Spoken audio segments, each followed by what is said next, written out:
कहानी की शुरुआत में हम एक लड़की को जख्मी हालत में देखते हैं। उसका नाम एडिट है। एडिट मानती है कि भूत प्रेत सच में होते हैं, फिर चाहे वे आत्मा के रूप में हों या इंसानों के रूप में। इसके बाद वह अपनी कहानी सुनाने लगती है। वह बताती है कि यह किस्सा साल 1887 का है। तब वह सिर्फ 1.5 साल की थी। एक बीमारी के चलते उसने अपनी माँ को खो दिया था। उसकी माँ की मौत हो गई थी। एक रात जब एडिट सो रही थी, उसकी माँ की आत्मा उसके पास आती है। माँ की आत्मा काले साए के रूप में दिखाई देती है। माँ की आत्मा उसे कुछ समझाने आती है, लेकिन एडिट डर कर अपना चेहरा छुपा लेती है। इसके बाद कहानी में 14 साल आगे का समय दिखाया जाता है। अब एडिट 24 साल की हो गई है। वह एक बहुत बड़े व्यापारी की बेटी है। एडिट को लिखने का बहुत शौक है। इस समय वह एक कहानी लिख रही है। अपनी किताब को छपवाने के लिए वह एक प्रकाशक से मिलने जाती है। वहीं उसकी मुलाकात अपने बचपन के दोस्त से होती है, जो अब डॉक्टर बन चुका है। जब एडिट प्रकाशक से मिलती है तो उसे अपनी किताब दिखाती है, लेकिन प्रकाशक को उसकी किताब बिल्कुल पसंद नहीं आती, क्योंकि उसमें भूत प्रेत और आत्माओं का जिक्र था। प्रकाशक उसे कहता है कि तुम ऐसी किताब मत लिखो जिसमें भूत प्रेत हों। उसकी जगह अगर तुम प्यार मोहब्बत की कहानी लिखो तो मैं उसे छापूंगा। वो किताब लोगों को ज्यादा पसंद आएगी। घर आकर एडिट यह सारी बात अपने पिता को बताती है। उसके डैड उसे कहानी लिखने के लिए पेन और कागज देते हैं। एडिट पेन और कागज तो ले लेती है, लेकिन कहती है कि अब वह हाथ से नहीं लिखेगी, बल्कि टाइपराइटर पर टाइप करेगी। इसके बाद वह अपने डैड के दफ्तर में बैठकर टाइपिंग करने लगती है। उसी समय एक लड़का आता है जिसका नाम थॉमस है। वह एडिट से कहता है कि वह उससे मिलने आया है। थॉमस एडिट की तारीफ करता है, जिससे एडिट को खुशी होती है। तभी एडिट के डैड भी वहां आ जाते हैं। थॉमस उनके सामने कहता है कि वह एक खास प्रोजेक्ट पर काम कर रहा है और उसे एक ऐसे व्यापारी की जरूरत है जो उसके प्रोजेक्ट में पैसा लगाए। इसी सिलसिले में वह एडिट के डैड से मिलने आया है। बाद में थॉमस एडिट के डैड और बाकी व्यापारियों के साथ बैठक करता है। वह उन्हें अपना प्रोजेक्ट दिखाता है, जिसमें उसने एक ऐसी मशीन बनाई है जिससे जमीन में खुदाई की जा सकती है। लेकिन एडिट के डैड थॉमस की बात ठुकरा देते हैं। वे थॉमस को डांटते हैं और कहते हैं कि उसका यह प्रोजेक्ट पहले भी कई जगह नाकाम हो चुका है और अस्वीकार किया गया है। वे कहते हैं कि अब वह इसे यहाँ लेकर आया है, लेकिन वे इसमें पैसे नहीं लगाएंगे। इसके बाद एडिट के डैड पार्टी में जाने की तैयारी कर रहे होते हैं। एडिट भी अपने डैड के साथ होती है। एडिट अपने डैड से कहती है कि आपने थॉमस के साथ ठीक व्यवहार नहीं किया। आपने बिना वजह उसे अपमानित कर दिया। मुझे लगता है कि वह काबिल इंसान है और कुछ अच्छा कर सकता है। लेकिन उसके डैड कहते हैं कि उन्हें थॉमस पसंद नहीं है और वे अपने पैसे उसके प्रोजेक्ट में लगाकर बर्बाद नहीं करना चाहते। इतनी देर में एडिट का दोस्त, जो डॉक्टर है, पार्टी में जाने के लिए आ जाता है। लेकिन एडिट अपने कमरे में होती है और पार्टी में नहीं जाती। वह अपनी कहानी पर काम कर रही होती है। तभी अचानक उसके कमरे का दरवाजा अपने आप खुल जाता है। एडिट डर कर दरवाजा बंद कर देती है, लेकिन तभी दरवाजे से होकर उसकी माँ की आत्मा अंदर आ जाती है। उसकी माँ की आत्मा एडिट से कहती है, मेरी बात मानना, क्रिम्सन पीक से बचकर रहना। एडिट को समझ नहीं आता कि उसकी माँ क्या कहना चाह रही है, लेकिन वह बहुत डर जाती है। तभी उसकी नौकरानी रूसी आती है और बताती है कि कोई थॉमस नाम का आदमी आपसे मिलने आया है। एडिट उससे मिलती है। थॉमस उसे डॉक्टर की पार्टी में चलने का कहता है। इसके बाद दोनों मिलकर उस पार्टी में जाते हैं। यहीं पर थॉमस की बहन भी मौजूद थी। यहाँ साफ दिख रहा था कि थॉमस अब एडिट को पसंद करने लगा है। वह एडिट से कहता है कि वह उस पर भरोसा करे। थॉमस की बहन पियानो बजाने लगती है, तो थॉमस और एडिट दोनों डांस करने लगते हैं। अगली सुबह एडिट के डैड अपने एक आदमी को बुलाते हैं जो जासूस होता है। वे उसे थॉमस और उसकी बहन के बारे में सारी जानकारी इकट्ठा करने का हुक्म देते हैं। उधर एडिट अपने डॉक्टर दोस्त से मिलने जाती है। डॉक्टर उसे कुछ चीजें दिखाता है और सावधान करते हुए कहता है, तुम थॉमस और उसकी बहन से बचकर रहना, वे लोग अच्छे नहीं हैं। इसी बीच थॉमस एडिट से मिलता है और अपनी बहन से कहता है, फिजूल बातों में मत पड़ो, अपनी अंगूठी मुझे दे दो। उसकी बहन बिना कुछ कहे अपनी अंगूठी उसे दे देती है, लेकिन कहती है, मुझे ये अंगूठी वापस चाहिए। थॉमस अपनी बहन को समझाता है कि हिम्मत रखो, हम जरूर कामयाब होंगे। इसी दौरान जासूस एडिट के डैड को थॉमस और उसकी बहन की सारी जानकारी वाली फाइल दे देता है। अब एडिट के डैड अपने घर पर एक पार्टी रखते हैं और सबको बुलाते हैं। पार्टी में थॉमस जैसे ही एडिट को शादी के लिए प्रपोज करने वाला होता है, तभी एडिट के डैड बीच में आ जाते हैं। वे थॉमस और उसकी बहन से कहते हैं, तुम दोनों जल्दी मेरे कमरे में आओ, मुझे जरूरी बात करनी है। जब थॉमस और उसकी बहन उनके कमरे में आते हैं तो एडिट के डैड साफ कह देते हैं, मैं तुम्हारे बारे में सब जान गया हूं, तुम लोग अच्छे नहीं हो। मेरी बेटी की जिंदगी से दूर हो जाओ, वरना मैं खुद उसे सब सच बता दूंगा। तुम लालची हो ये मैं समझ गया हूँ। फिर वे थॉमस को एक चेक देते हैं और कहते हैं, ये लो और सुबह की ट्रेन से यहाँ से चले जाओ, लेकिन जाते जाते मेरी बेटी का दिल मत तोड़ना। इसके बाद पार्टी में जब सब खाना शुरू करने वाले होते हैं, थॉमस सबके सामने कहता है कि वह कल वापस जा रहा है। एडिथ को यह सुनकर बहुत बुरा लगता है। वह उठकर वहां से चली जाती है। थॉमस उसे रोकते हुए कहता है, तुम्हें प्यार के बारे में कुछ नहीं पता। तुम्हें यह भी अंदाजा नहीं है कि दिल टूटने का दर्द क्या होता है। मैं तुम्हारे साथ रहकर अपना दिल नहीं तोड़वाना चाहता। और हाँ, तुम अपने प्यार मोहब्बत वाले नवल को छोड़कर वही भूत प्रेत वाली कहानियां लिखो। यह सुनकर एडिथ को बहुत गुस्सा आ जाता है। वह गुस्से में आकर थॉमस के चेहरे पर थप्पड़ मार देती है। अगले दिन एडिथ के डैड वॉशरूम में होते हैं। तभी कोई अनजान शख्स पीछे से आता है और उन्हें पकड़ लेता है। वह उनका सिर बार बार बेसिन पर मारता है और आखिरकार उनकी जान ले लेता है। कुछ समय बाद एडिथ को एक चिट्ठी मिलती है जिसमें लिखा होता है, मैंने रात को जो भी कहा वो मैंने अपनी मर्जी से नहीं कहा था। वह सब तुम्हारे डैड ने मुझसे कहलवाया था। मेरी गरीबी की वजह से वह नहीं चाहते थे कि मैं तुम्हारे साथ रहूं, इसलिए उन्होंने मुझसे कहा कि तुम्हारा दिल तोड़ दूं। लेकिन सच तो ये है कि ऐसा करने से मेरा खुद का दिल भी टूट गया। फिर भी मैं हमेशा तुमसे प्यार करता रहूंगा। उसी वक्त थॉमस भी एडिथ के पास आता है और बताता है, मेरी बहन चली गई है, लेकिन मैं नहीं गया। मैं तुम्हें छोड़कर कैसे जा सकता हूं। दोनों एक दूसरे से अपने प्यार का इजहार करते हैं। उधर एक वकील आता है और एडिथ को बताता है, आपके डैड नहीं रहे, एक हादसे में उनकी मौत हो गई है। यह सुनकर एडिथ पूरी तरह टूट जाती है और रोने लगती है। अपने डैड के अंतिम संस्कार के बाद एडिथ और थॉमस शादी कर लेते हैं।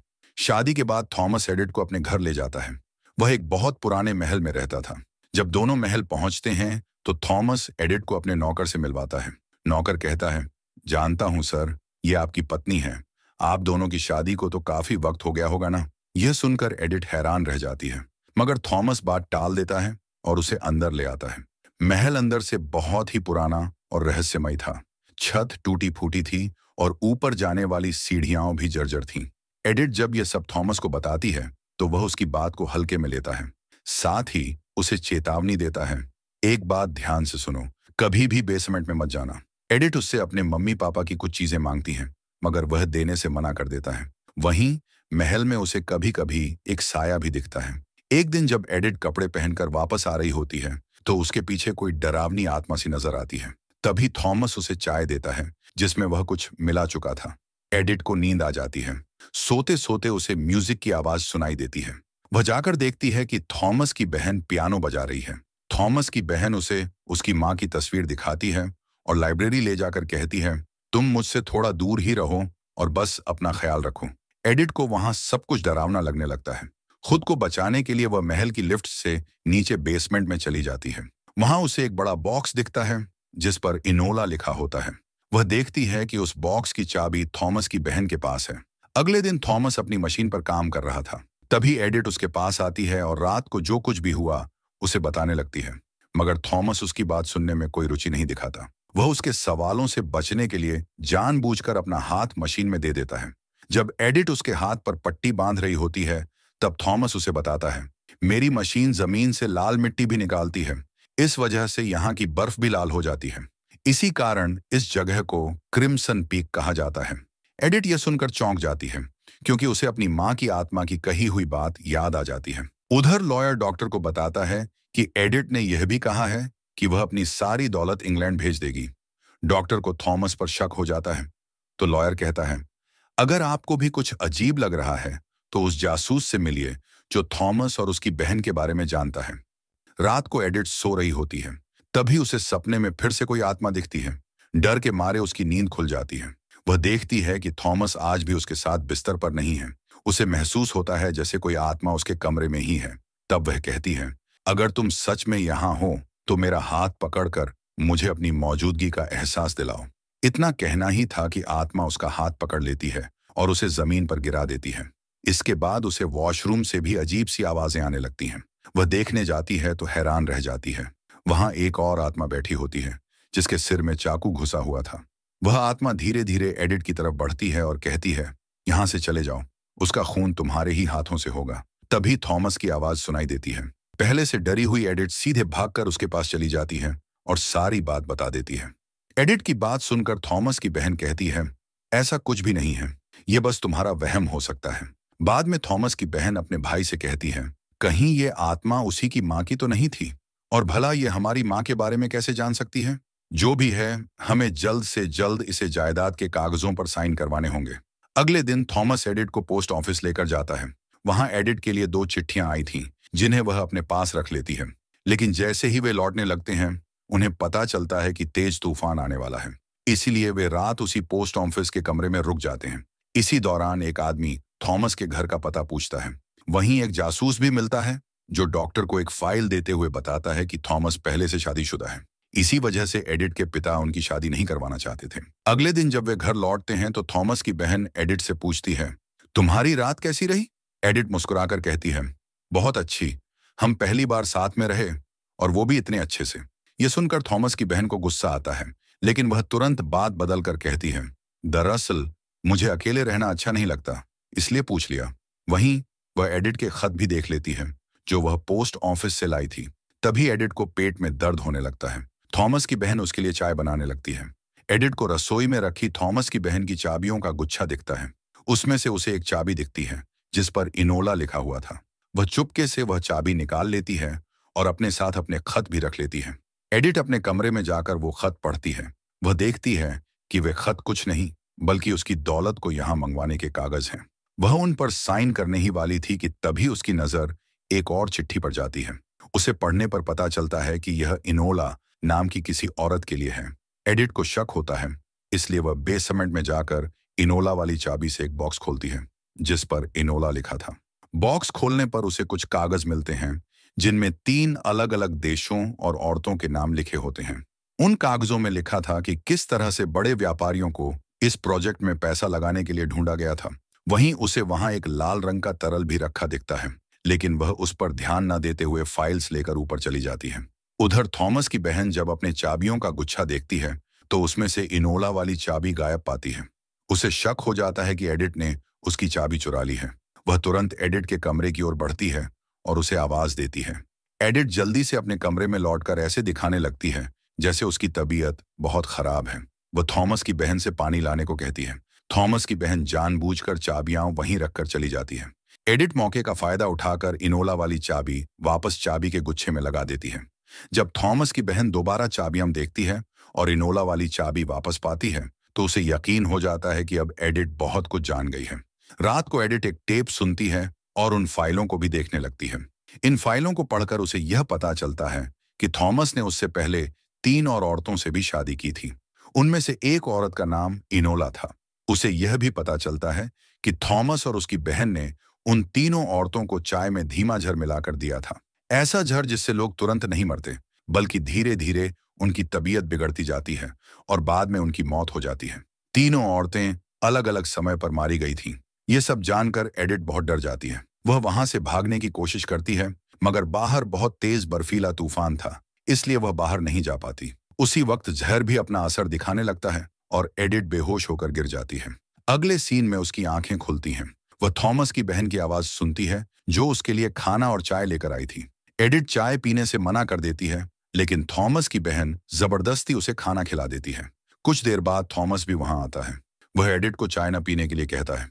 फिर वह अपनी बहन के पास जाकर कहता है कि अब बहुत हो गया, ये सब बंद कर दो, वरना एडिट मर जाएगी। वह कहता है कि अब मुझे उस पर तरस आ रहा है, मैं अब तुम्हारा साथ नहीं दे सकता, मुझे इस सब से बाहर आना है। थॉमस की बहन गुस्से में कहती है, अच्छा, अब तुम चाय नहीं बनवाओगे?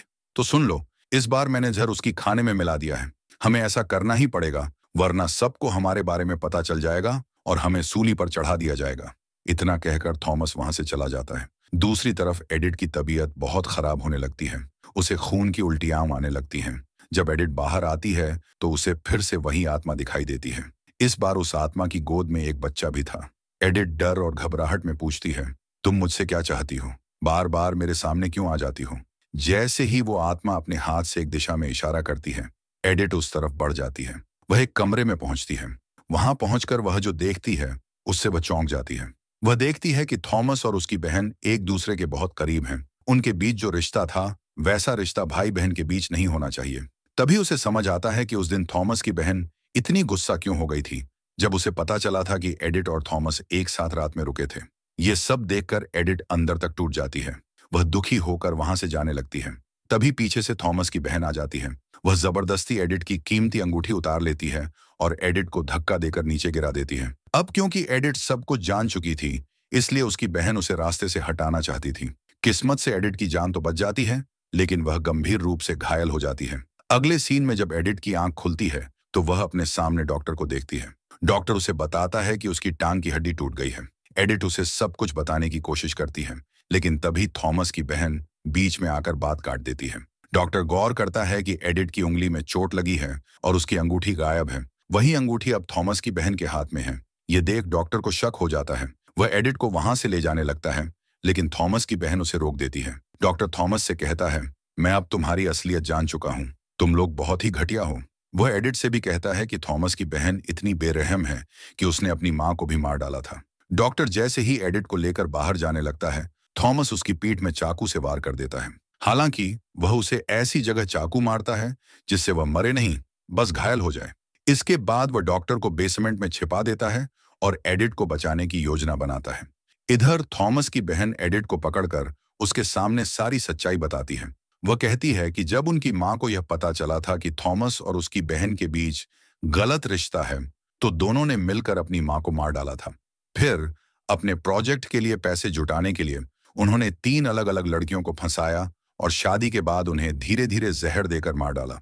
मगर हर बार उनकी मशीन जिस पर वे काम कर रहे थे ठीक से नहीं चल पाई और उनका प्रोजेक्ट पूरा नहीं हो पाया। ये सारी बातें बताकर थॉमस की बहन एडिट को जबरदस्ती पेपर्स पर साइन करने को मजबूर कर देती है। इसके बाद एडिट थॉमस की बहन से पूछती है, अच्छा ये तो बताओ, मेरे डैड को किसने मारा था? थॉमस की बहन मुस्कुराकर कहती है, उन्हें भी मैंने ही मारा था। ये सुनकर एडिट को बहुत गुस्सा आ जाता है। वह अपने डैड की मौत का बदला लेने के लिए टेबल पर रखा पेन उठाकर थॉमस की बहन के सीने में जोर से चुभा देती है और वहां से भाग जाती है।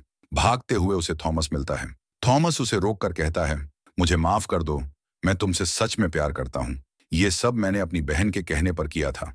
वह मेरी बड़ी बहन थी, मैं उसकी बात नहीं टाल सका। थॉमस उसे बताता है, नीचे बेसमेंट में जाओ, डॉक्टर वहीं है, वो मरा नहीं है, जिंदा है। इसके बाद थॉमस अपनी बहन के पास जाता है और एडिट के साइन किए हुए जमीन जायदाद के पेपर को जला देता है। वह अपनी बहन से कहता है, प्लीज एडिट को मत मारो, हम तीनों इस घर को छोड़कर कहीं दूर चले जाएंगे जहां हम सब खुश रहेंगे।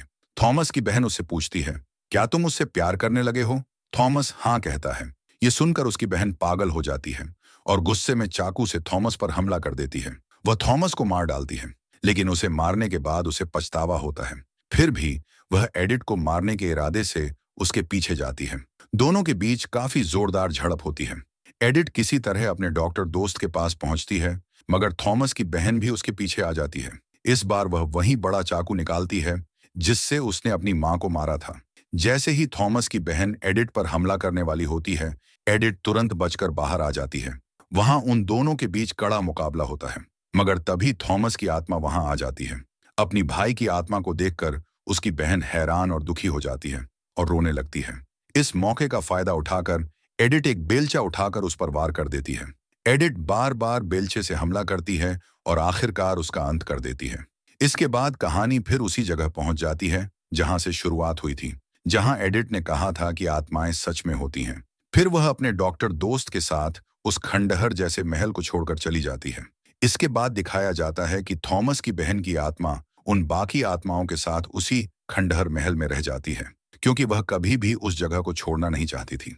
आखिर में हम देखते हैं कि एडिट ने अपने साथ हुए सभी अनुभवों को लेकर एक किताब लिखी, जिसका नाम वह क्रिम्सन पीक रखती है, और यहीं पर कहानी खत्म हो जाती है।